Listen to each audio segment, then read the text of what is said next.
our next lesson, we're going to create our last few trees. This tree here, we're going to represent as our willow tree. We're going to single left click on line, and we want to start a line at the top of our circle, representing the 0, 90, 180, 270, and back to 360 are what are called quadrants of the circle, or the north, south, east, west of our circle. Currently, that object snap is not active. We need to come down here, fly up from our little white triangle, and select quadrant. Select back in the screen. When you move close to the top of the screen, then by the top of the circle, or 90 degrees, you'll be able to see a diamond. That's our quadrant. I'm going to single left click on quadrant, and I also want to make sure I'm dragging straight down. We deactivated our polar tracking when we were creating our oak tree. We're going to come back down and reactivate, single left click on polar tracking, and drag just straight down. We're going to type in 12 and select enter. You can see we have one quote-unquote branch to represent our willow tree so far. I'm going to select escape. I'm now going to go back into the polar array, coming down and modify, selecting polar array, and selecting our one 12-inch line. We select enter, and the center point of the array is still going to be the center of our circle. Single left click. The number of items are going to be 65. 65. Single left click. Select close array to accept. This is going to represent, once again, our willow tree.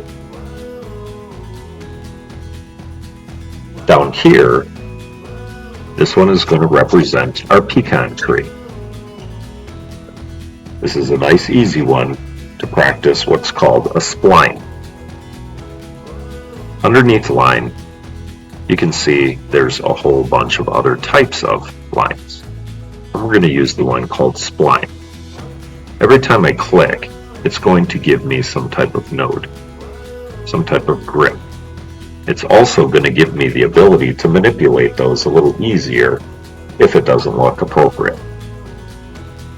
If I single left click, I can select anywhere within my circle. If I go past a little bit, kind of like I did with my oak tree, that's okay. I am, however, going to deactivate my object snap and my polar tracking, and simply click, click, click, click, click, click, click, click, click, click, click to create a form of a pecan tree.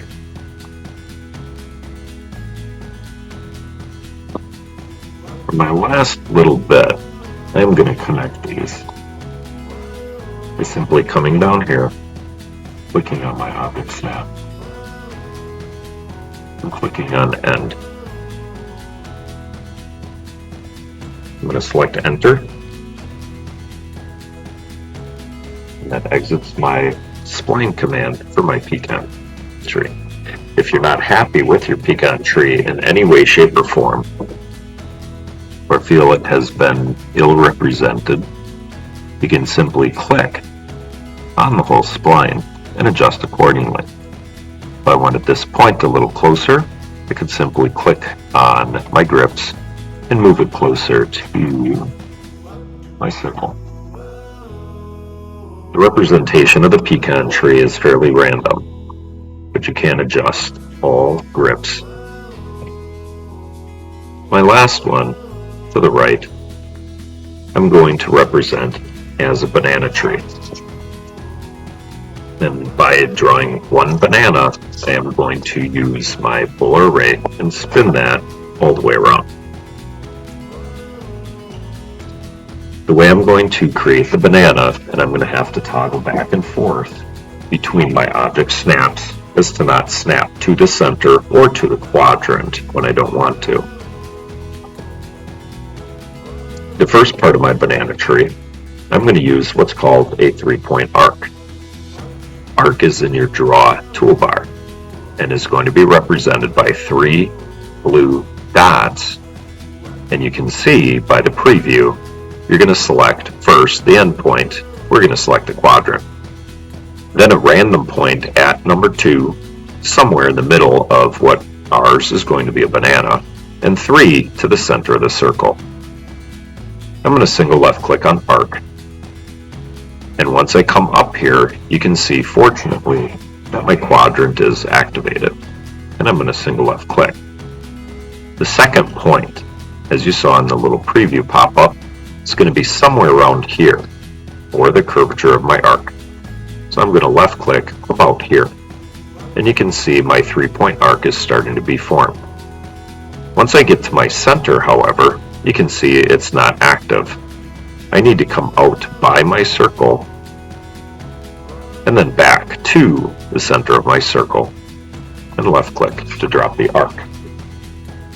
I'm going to do this again, and fortunately now I have 2 endpoints, and I'm going to draw one more part to give my banana some depth.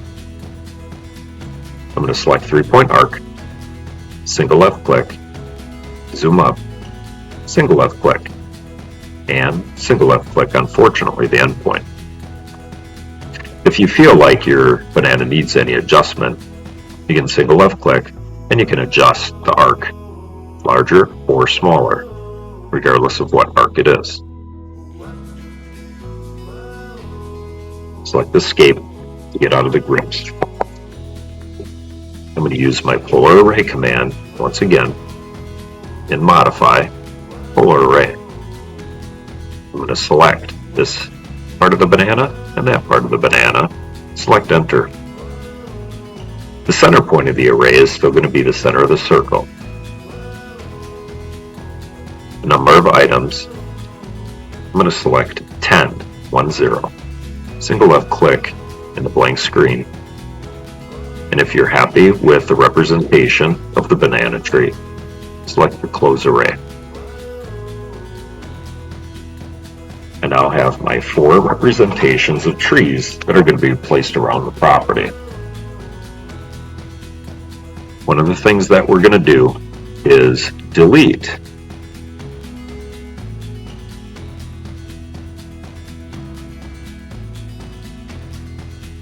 all the circles around our forms. So we just have the representations of our trees.